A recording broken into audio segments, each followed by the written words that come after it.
અમદાવાદના રખિયાલમાં પ્રજાનો રોષ પણ સામે આવી રહ્યો છે। અજીત મિલ બ્રિજ નીચે ભરાતા જ પાણીથી લોકો પરેશાન છે, સ્થાનિકો પરેશાન છે, વાહન ચાલકો, નોકરિયા, ધંધાર્થીઓ પરેશાન છે। બ્રિજ બન્યો ત્યારથી જ પાણી ભરવાની સમસ્યા છે। કલાકો છતાં પાણીનો નિકાલ ન થતા હોવાનું પણ સ્થાનિકોનો દાવો છે। એએમસી ફાળવેલા પૈસા પાણીમાં ગયા હોવાનો પણ આરોપ અહીંયા લાગી રહ્યો છે।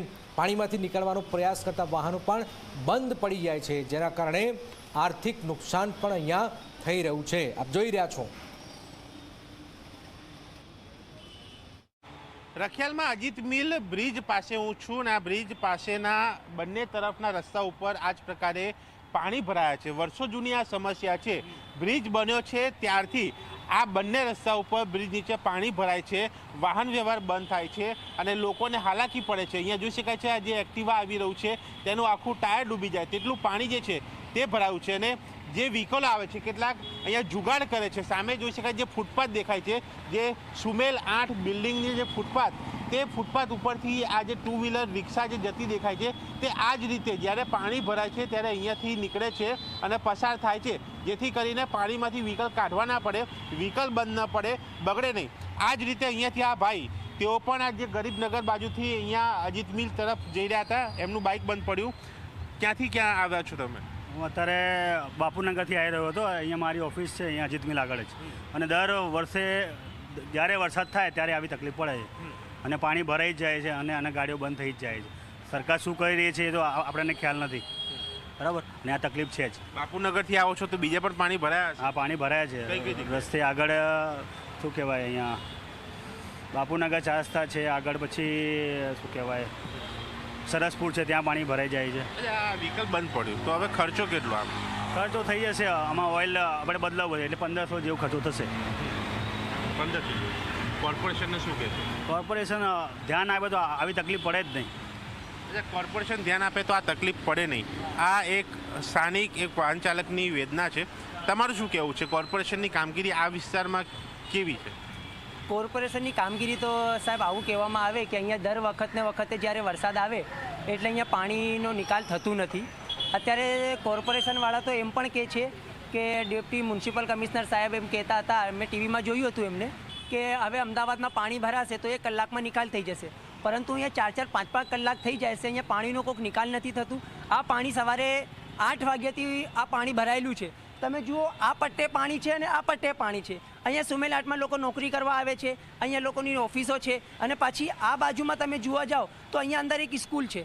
સ્કૂલમાં સવારે 7 વાગે જે બાળકો ભણવા આવ્યા હતા એ લોકો 11 વાગે વરસાદ હતો એટલા પાણીમાં, હવે તમે બતાવો કે આ પાણીમાં વાહન નથી ચાલતું તો આ પાણીમાં લોકો સ્કૂલવાળા જે અંકલો છે રિક્ષા લઈને આવે કે સ્કૂલ વેન આવે તો એ તો આવી નહીં શકતી, તો ફસાઈ જાય, તો પછી એ બાળકોને તો કોર્પોરેશનની પણ નિષ્ફળ છે। અને કોર્પોરેશનમાં એવું સાંભળ્યું કે 852 કરોડનું અમદાવાદમાં પ્રી માન્સૂનનું ખર્ચું અને બજેટ આપેલું છે, તો એ બજેટ ક્યાં ગયા? જનતાના પૈસાના ધુમાડા કાઢે છે અને જનતાના પૈસામાં જે પાણી ફેરવાઈ ગયું છે કોર્પોરેશનની નકામી છે, અને અહીંયા હંમેશા એવું થાય છે। તો અમે લોકોની માંગ છે કોર્પોરેશન અહીંયા ધ્યાન આપે। એટલે પ્રજાના પૈસાનો ધુમાડો થઈ રહ્યો છે અને આ દ્રશ્યો છે અજીત મિલ બ્રિજ નીચેના, અને આ સમસ્યા છે વર્ષો જૂની, જેમાંથી સ્થાનિકો મુક્તિ ઈચ્છી રહ્યા છે, કારણ કે સ્થાનિક સાથે નોકરિયાત વર્ગ, ધંધાર્થી વર્ગ, તમામ લોકોને હાલાકી પડી રહી છે એટલા માટે, કારણ કે અહીંયા આસપાસમાં ઇન્ડસ્ટ્રીયલ એરિયા પણ છે, દુકાનો છે, અને એ તમામ જગ્યા ઉપર આવતા લોકો પરેશાન છે અને અહીંયાથી નીકળતા લોકો પણ પરેશાન છે। જ્યારે આ વરસાદી પાણી અહીંયા ભરાય ત્યારે બ્રિજ ઉપર ટ્રાફિકની સમસ્યા પણ થાય,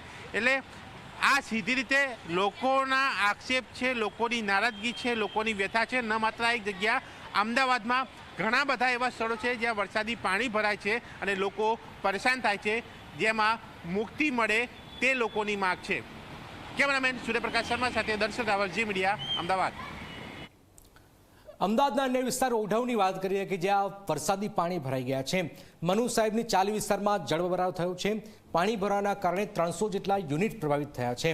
આસપાસમાં રહેતા લોકોને પણ અસર પડી રહી છે।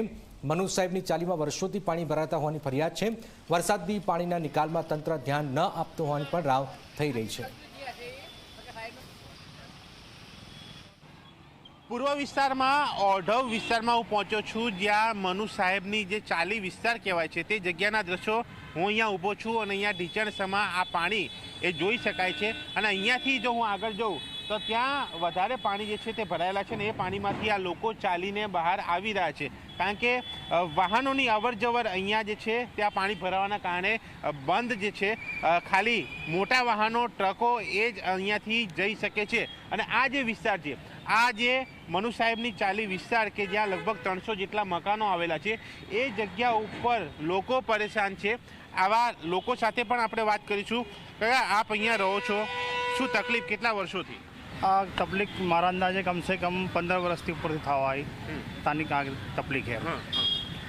અને ઘણી બધી રજૂઆત કરી, મ્યુનિસિપાલિટીમાં રજૂઆત કરેલી છે. જીઆઈડીસીમાં મ્યુનિસિપાલિટીમાં કહેતો કે જીઆઈડીસીમાં આવે, જીઆઈડીસી કહેતો મ્યુનિસિપાલિટીમાં આવે. તો કેટલા મકાનો, કેટલી દુકાનો, કેટલી કંપનીઓ? અમારી કંપની તો કમસે કમ મારા અંદાજે સમજે કે 60-70 કંપની છે, 250-300 મકાન જેવા છે. અને બધાને તકલીફ તો પડે જ છે ચોમાસામાં. અને કેટલા કલાક પાણી ભરાયેલું રહે? પાણી તો સમજો કે વરસાદ ગયા પછી 7-8 કલાક તો રહે જ છે પાણી. 7-8 કલાક? હા, 7. કોર્પોરેશન કંઈ નથી કરતું? કોર્પોરેશન બીજા પર ઢોળે છે કે કોર્પોરેશન એમ કે મ્યુનિસિપાલિટીમાં આવે, ઓલા આપણે જીઆઈડીસીમાં આવે, જીઆઈડીસી કે કોર્પોરેશનમાં આવે, એ રીતે એમાં સ્થાનિક હેરાન થાય એમ બેની વચ્ચે એમ. એટલે એકબીજાને અહીંયા ખો આપવાની વાત છે. કોર્પોરેશન જીઆઈડીસીને, જીઆઈડીસી કોર્પોરેશનને ખો આપે છે અને તેના કારણે અહીંયા પ્રજા પરેશાન છે. અહીંયા વાત છે પ્રજાની સમસ્યાની. એ સમસ્યા દૂર કરવાની પણ તંત્ર ક્યાંક ધ્યાન નથી આપી રહ્યું. આ લોકોનો આક્ષેપ છે અને તે બાબતે કંઈક કરવાની અહીંયા જરૂર છે, કારણ કે આ જે મનુ સાહેબની ચાલી વિસ્તાર કહેવાય છે તેનાથી થોડા દૂર ઓર્ડર ફાયર સ્ટેશન પણ છે. ત્યાં પણ આ જ પ્રકારના પાણી જે છે તે દર વર્ષે ભરાય છે અને દર વર્ષે આ સમસ્યા સામે આવે છે. જે નિરાકરણ થાય, ઝડપી પાણીનો નિકાલ થાય તે જોવું ખૂબ જરૂરી છે. કેમેરામેન સૂર્યપ્રકાશ શર્મા સાથે દર્શન રાવલ, ઝી મીડિયા, અમદાવાદ.